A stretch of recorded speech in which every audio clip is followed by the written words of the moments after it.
In this video, I'm going to show you how to fix the GPU crashed up error from Marvel Rivals. There are a couple of different steps, so try not to skip them.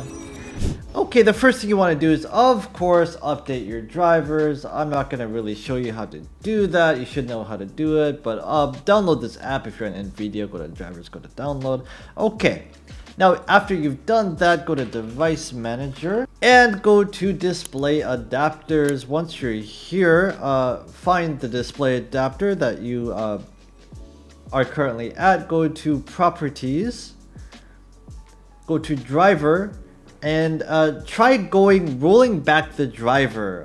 This might help if you are experiencing errors.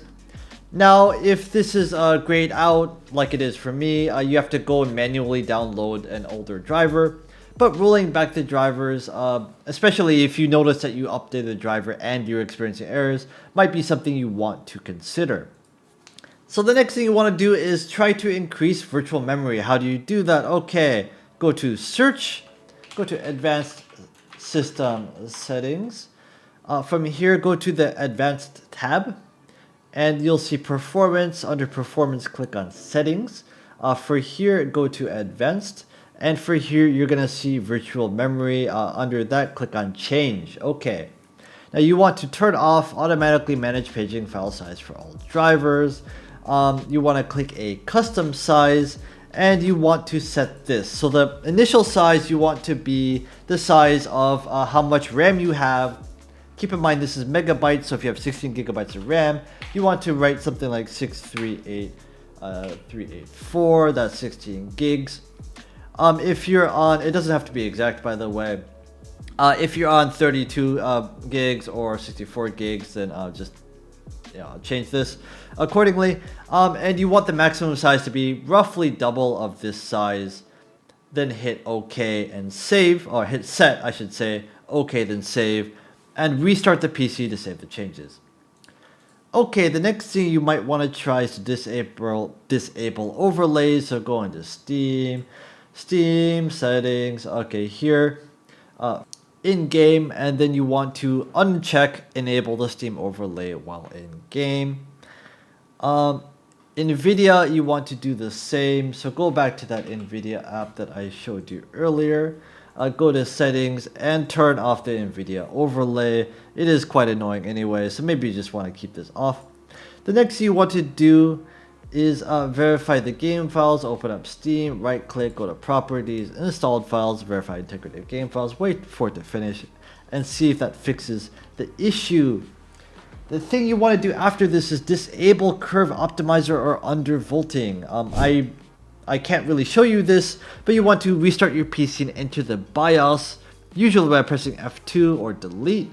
Look for advanced overclocking, precision boost overdrive, or curve optimizer, and disable these options or set them to default. Save the options, exit the BIOS, restart the PC, and see if that fixed it. The next thing you want to do is open your Nvidia control panel. From here, go to Manage 3D Settings, and from here, go to the Global Settings tab. Under Power Management Mode, you want to click and set this to Prefer Maximum Performance and hit Apply. Now this will fix a lot of issues, and this will actually make your FPS much better. Okay, great. Now after you've done that, last thing you want to try is open a program called Exit Lag. I use this all the time. It is great for giving you basically what it is that it improves FPS on games that you're running. It uses AI to find the nearest servers towards where you currently are, and it optimizes it for it. It also sets a lot of settings on your GPU and your computer to make sure the games run as fast as possible. It is free for the first 3 days. You don't need a credit card, so give it a try to see if it works. Why not? So you just open Exit Lag, find Marvel Rivals, here it is. Find the server, optimize routes, apply the routes, and then you can also go to FPS Boost and change settings to see if that fixes the FPS. and see if this works. Okay, if this helped you, leave the video a like and give me a subscribe. If it didn't help you, leave the video a comment and I'll do my best to get back to you.